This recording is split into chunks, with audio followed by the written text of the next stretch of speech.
लगता है बोल रहे हैं कि असल परिवार जो उनका है वो उद्योगपति का है, सिर्फ अमीरों का है, गरीब उनके परिवार में शामिल है। मैं कह रहा हूँ देखो, पहले वो चाय वाले बेचे थे तो चाय वाला भी अडानी और अंबानी के लिए और ब्रिजभूषण और ये तमाम जो नीरव मोदी मिल, फिर सिपाही बने। सिपाही देश का सिपाही कहकर, मैं भी सिपाही हूँ, सिपाही करके किसका सिपाहीगिरी करा?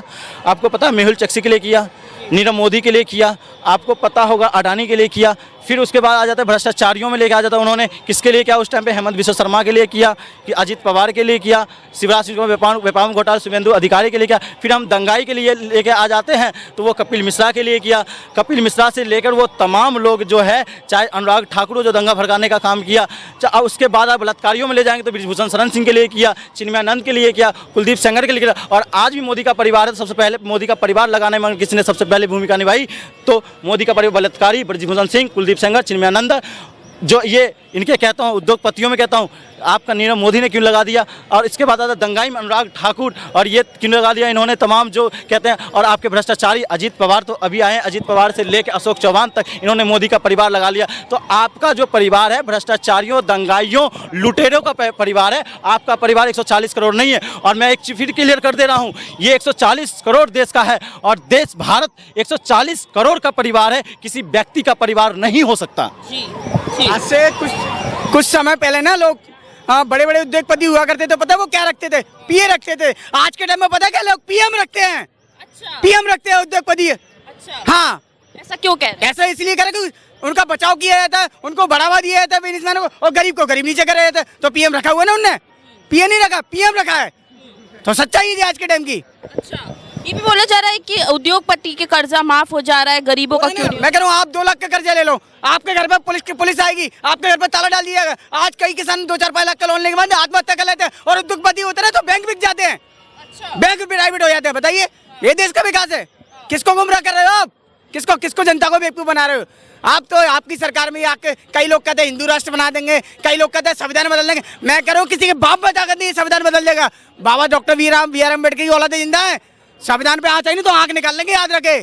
डॉक्टर बी आर अम्बेडकर की औलाद जिंदा है इस देश के अंदर, संविधान बदला नहीं जाएगा, निकम्मी सरकार को बदल देंगे, याद रखें। अच्छा, क्या लग रहा है बड़े विश्वास के साथ मोदी जी इस बार कह रहे हैं 400 पार हो पाएगा? मैं कह रहा हूँ मोदी जी में जितनी दम हो, बीजेपी गवर्नमेंट में पूरी दम लगा ले, बैलेट पेपर से इलेक्शन करा ले, जीत के दिखा दी तो अपनी गर्दन कटवा लूंगा, याद रखे। अच्छा, हाँ, कह रहे हैं कि हमारी गारंटी की गाड़ी चल रही है। उनकी गारंटी झूठ की गाड़ी चल रही है, जैसे पहले चली थी 10 साल पहले। भाई मोदी जी आएंगे 100% आएंगे। भाई तो किस बेस पे आएंगे? मुद्दों पर आए, विकास के मुद्दे पे आएंगे मैडम। किस तरीके से विकास हुआ है? विकास क्या नहीं है भाई? भाई विकास बताइए, 10 साल का हो गया उनका विकास। मेरे भाई 10 मेरे भाई आज हिंदुस्तान को मेरी बात विदेश में डंका पूछ रहा है। मेरे भाई किसी की बात कर रहा है भाई, विदेश में डंका पूछ रहा है। विकास हुआ है मोदी जी के राज। आपको बताता हूँ विदेश में दंगा बज रहा है, भाई को मैं बता दूँ, अभी पिछले हफ्ते ही अमेरिका में हमारे छात्र की हत्या की गई है।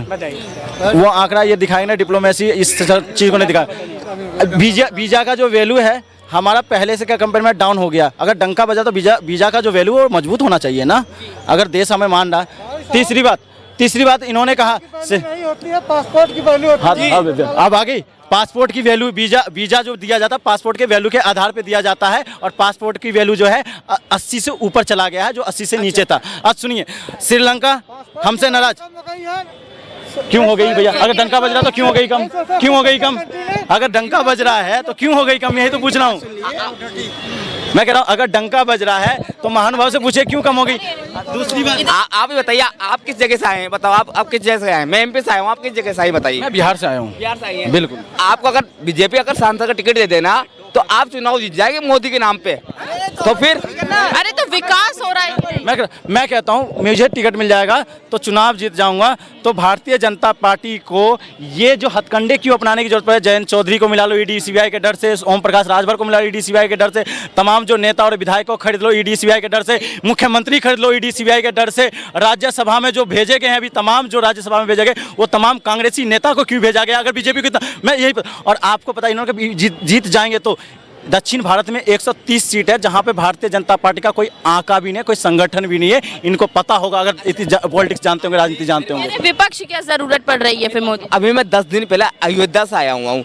अयोध्या में पता लोग बात क्या कह रहे हैं? मोदी के पोस्टर लगा रखे। मेरे भाई कह रहे हैं अगर ऐसा पता होता, इतना रोजगार बढ़ता तो हम ये काम करते ही नहीं मेरे भाई। इतना रोज इन्हें अयोध्या का पोस्टर सुनो, अयोध्या में मोदी सुनिए, आज हुआ ही तो है मीडिया, इसमें हम लोगों की सबकी गलती है कि मोदी का पोस्टर हर जगह G20 से लेकर सब जगह मोदी का चिपकाया गया है, लेकिन उसकी नैतिकता और न्याय की मर्यादा पुस्तक राम की नहीं दिखाई।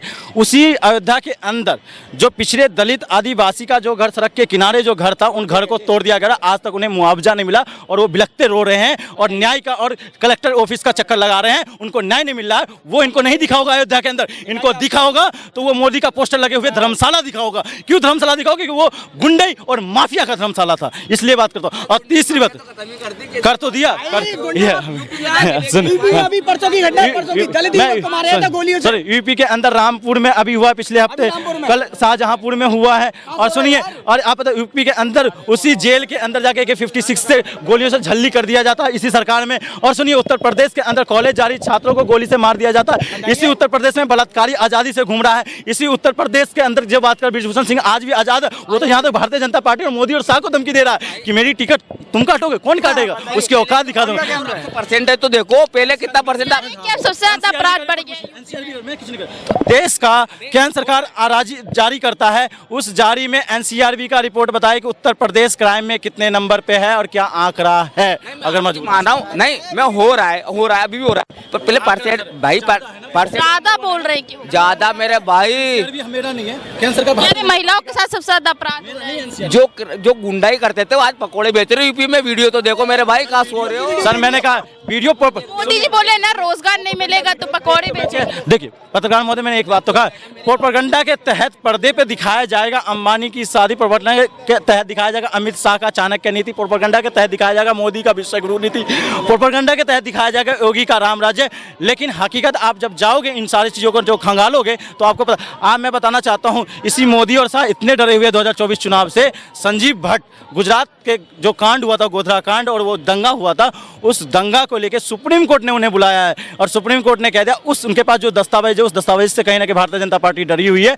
उस डर की वजह से अमित शाह और मोदी ने यह हथकंडा अपना लिया है कि किसी भी हाल में, तभी तो उन्होंने चुनाव आयोग में सुप्रीम कोर्ट की जो भूमिका तो उनको खत्म कर दिया इसी डर में तो वो सारे हथकंडे अपना रहे हैं। उन्हें कहीं ना कहीं डर तो लग रहा है कि हकीकत देश को पता नहीं।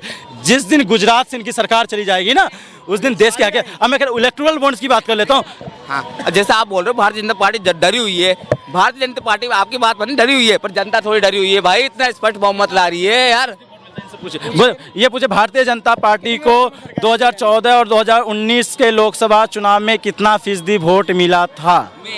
लोग बात कह रहे थे कांग्रेस सरकार आ रही है। मेरे भाई कहाँ से आ गई बीजेपी की सरकार? मैं ग्वालियर का ही रहने वाला हूँ। MP में पता है